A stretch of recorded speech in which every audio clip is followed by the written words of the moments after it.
Hey there, subscribe to my channel, and also press this bell icon so you never miss any new updates, cause whenever we upload new video you will get a notification on your phone. Jack is on his way to Margaret's house party. He is phoning her for directions.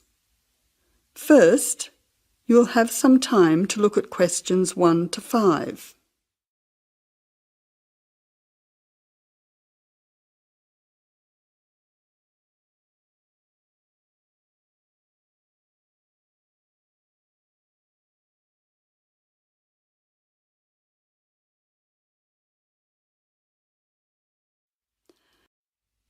Now listen carefully and answer questions 1 to 5. Jack has got lost on his way to Margaret's party. He is phoning her for directions.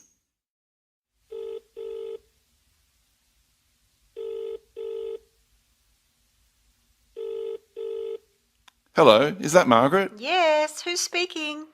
Margaret, it's Jack. I think I'm lost. I can't see a signpost and... Jack, so where are you now? Well, I'm a bit confused about the directions, but I'm at a T-junction. What can you see around you? I can see a pub on the corner. Can you see the name of the pub? Wait a minute, let me see. It's hard to see in the dark. Yes, I can read it now. It's called the Lion's Head. Oh, the Lion's Head. Okay, well then you're not too far away. Go straight ahead through the traffic lights to the next T-junction. Sorry, I didn't hear you. What did you say? I said just go through to the next T-junction. Okay. Now what? Well, there's a park in front of you and a large 2-story building on the corner. Yes, I can see them. Okay, so now turn left. Hang on, you're coming up the street, so you'll have to turn right. Okay, got it. What's the name of your street? It's Wesley Street, Wesley, number 70. We're the 5th house on the left. You should see a red letterbox and some bushes in front of the house. Okay, 5th house, number 70. I should be there soon. Am I late for the party? It sounds like things are happening there. No, it's only just started. That's good. I should be there in the next 10 minutes. See you soon. Jack hangs up and walks on. 7 minutes later, he calls Margaret again, as he still can't find the house. You now have some time to look at questions 6 to 10.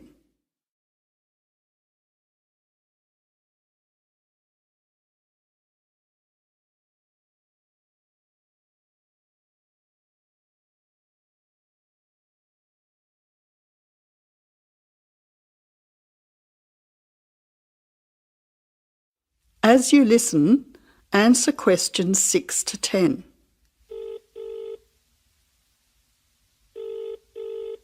Who's speaking? Hi, Margaret. It's Jack again. Sorry to bother you. Listen, would you mind doing me a favour? Of course, what? Could you tell Mike I have got his camera? I've tried to send him a text message, but it's not going through. Oh, he's not here yet. Oh dear, he said he'd be there early. He might be lost too. Okay, I'll call him. What's his number? 0482 563379. Oh, so that's 0485. No, 0482 563379. Okay, I'll call him right away. But where are you now? Well, I'm in your street, but I still can't find your house. I can't see the numbers very clearly, or a red letterbox. It's pretty dark. I thought you said it was easy to find. Oh, okay, wait there. I'll come outside and get you. All right then, and don't worry about calling Mike. I'll try to call him now. Hang on, there's someone coming down the street. It looks like Mike. Oh, and I can see the letterbox now. It was hidden behind a bush. See you soon.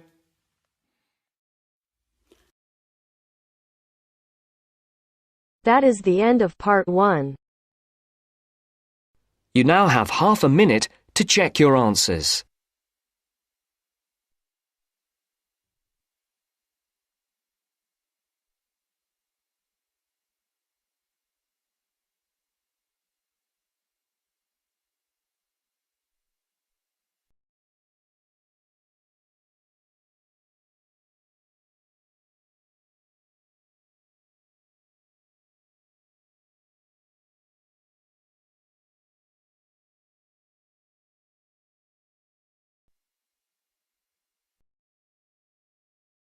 Now turns to Part 2. Part 2. You have just arrived at the student hostel where you will live during the term. The manager is explaining the rules and another student is asking questions. Listen to the conversation and complete the form. First, you have some time to look at questions 11 to 16.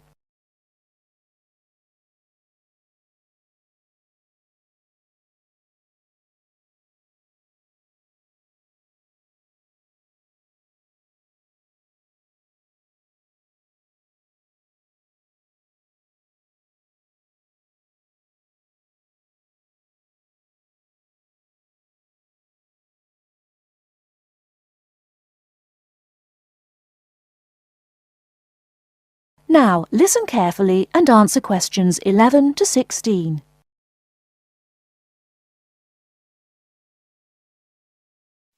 Excuse me, I want to ask you about the charges for meals. Are they the same as they were last year? No, I'm afraid they're not. We've managed to keep most of them the same, but we've had to increase the charge for breakfast. How much is it now? It's $2.50. It used to be $2. I see. What about lunch? It's unchanged, still $3.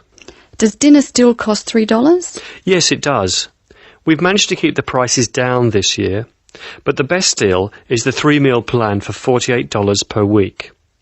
We give you vouchers to present when you come into the cafeteria, and you get 21 meals for your $48. That works out to a little more than $2 a meal. The 2-meal plan is also at last year's rates of $36 per week. We give you vouchers for that too. My sister was in this hostel before me. I'm sure the hours for breakfast used to be longer. Yes, they were. They used to be 7 to 9:30, but to keep our expenses down, we made them 7 to 9.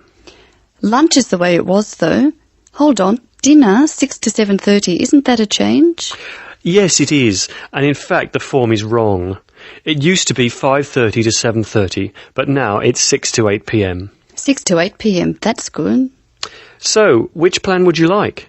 I'd like to think about it, please. I need to check my lecture schedule. Before you hear the rest of the talk, you have some time to look at questions 17 to 20.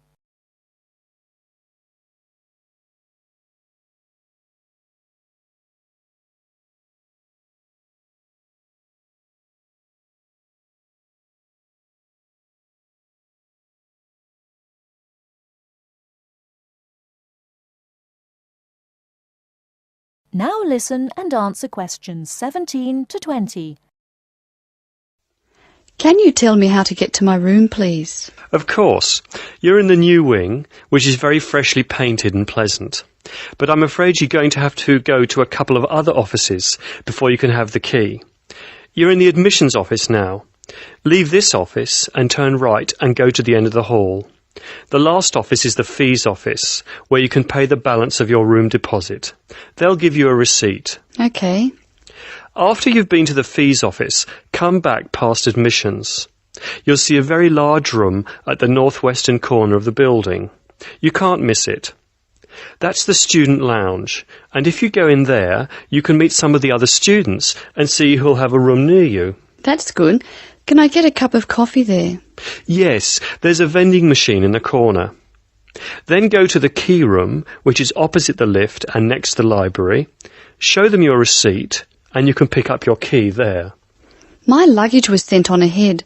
Do you know where I should collect it? The box room is next to the women's toilet. You'll have to get the key from the key room.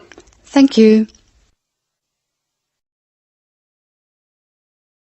That is the end of Part 2. You now have half a minute to check your answers.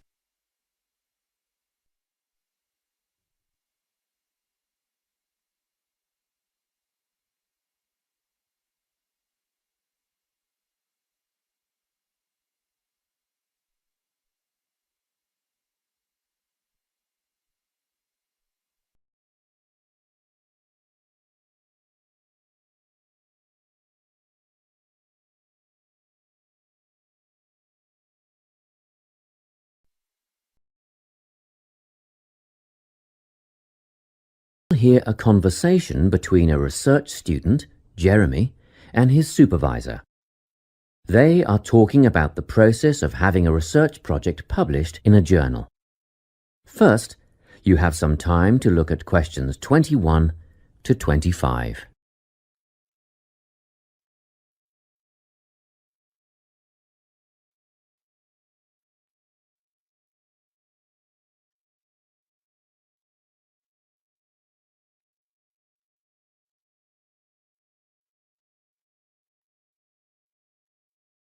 Listen carefully and answer questions 21 to 25.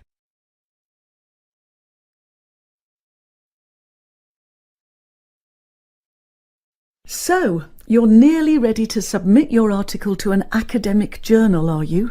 Yes, I think so. I just wanted to go over all the things I need to do before I submit it. And then I wanted to go over the submission process with you. Great. So, firstly, you need to write an abstract. Make sure it's short and concise. Of course. I forgot all about that. And what about key words? Yes, a lot of students overlook this part and just jot down whatever comes to mind. But take some time to make a list of key words that are accurate and relevant. Okay. Another thing. Could you have a look at my article before I submit it? Absolutely. Actually, at least 2 senior staff members should always read through a final draft before submission. Do you mind if I give it to Professor Johnson to have a look at as well? Not at all. I'd be glad to have the feedback. Do you know which journal you want to submit to yet? Not yet. I have a short list of about 3 that I'm interested in. Make that decision soon, because you'll need to adjust your article so that it matches the style guide of the journal you are submitting to. I bet that can take a while. Yes, but after that you are just about ready to submit. One more thing, you'll have to sign the copyright form, just confirming that it's your own work, and then you're good to go. Before you hear the rest of the conversation, you have some time to look at questions 26 to 30.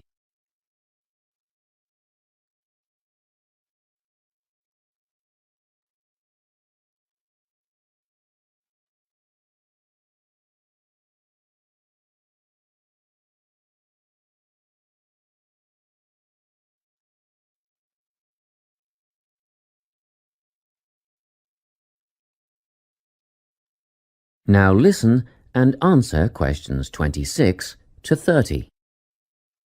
Now, the submission process. How does it work exactly? Well, the first thing is to just send it off. You've got to send in the manuscript before anything else can happen. Sure. And then should I call to check if they have received it? No need for that, no. All you have to do is just log on to your email regularly, because you will get a submission confirmation once they have processed the manuscript. And that will have comments on what they thought of it? No, no comments yet. That email is just to let you know they have received it. The next stage is what is known as peer review. This is when experts in the field review your manuscript and decide whether to accept it. They'll never accept me. I'm only a master's student. Don't worry about that, Jeremy. It's all done through a double-blind method. That means that whoever reads your manuscript has no idea whether you are a grad student or a Nobel Prize laureate. They'll only be judging your work, not you. Well, that's good to hear. And then what, once they've made their decision? Well, there are 4 possible outcomes. You might get an acceptance, but a first-off acceptance is very, very rare. Don't pin your hopes on it. You could also get a rejection, but these don't happen very often either. I don't think this will be a problem. What do you think I'll get? If you're very lucky, you'll get a conditional acceptance. This means that they've accepted the article and it will be published, but you need to tweak a few things first. A sentence here, a heading there, nothing major. That sounds good. But to be honest, you will probably end up with a revise and resubmit. This means they are definitely interested, but you will need to rework the paper before it's accepted. The necessary changes will be outlined by the reviewers. Okay, so I just fix the things that need changing and present it again? Yes, but include a cover letter that discusses the changes you have made. The same goes for a conditional acceptance, actually. It helps the reviewers see that you've taken their criticism seriously. That is the end of part 3. You now have half a minute to check your answers.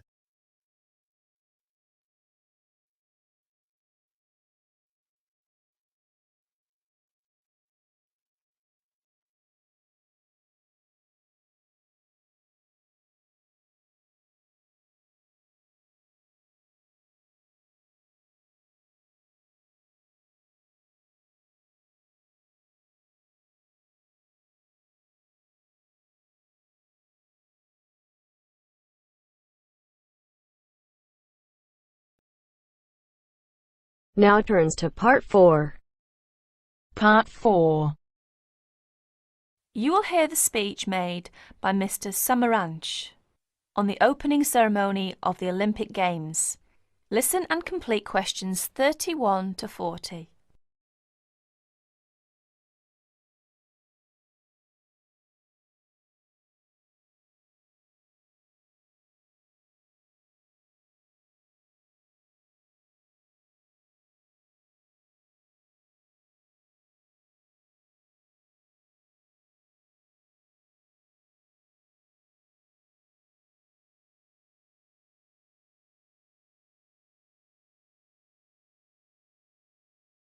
Here is the President of the International Committee, Mr. Samaranch's speech at the opening ceremony of the 26th Olympic Games. I'll read it for you. On behalf of the International Olympic Committee, it gives me great pleasure to welcome you to the Games of the 26th Olympiad, Sydney 2000. The goal of the Olympic movement is to contribute to building a peaceful and better world by educating youth through sport practice, without discrimination of any kind, and in the Olympic spirit. In the spirit, nations and youth of the world come together every 4 years to celebrate the world's largest sporting festival.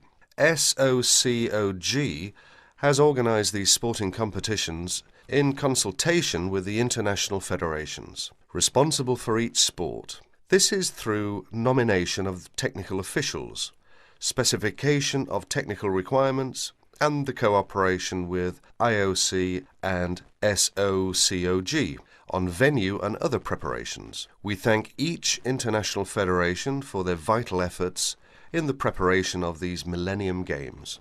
The Sydney 2000 Olympic Games is also the centenary of women's participation. With a record number of events and disciplines for women at the Games, the Olympic movement continues to recognise and support the vital role of women in sport. As we embark on a new millennium, it is the Olympic Games that will continue to unite the world and celebrate humanity.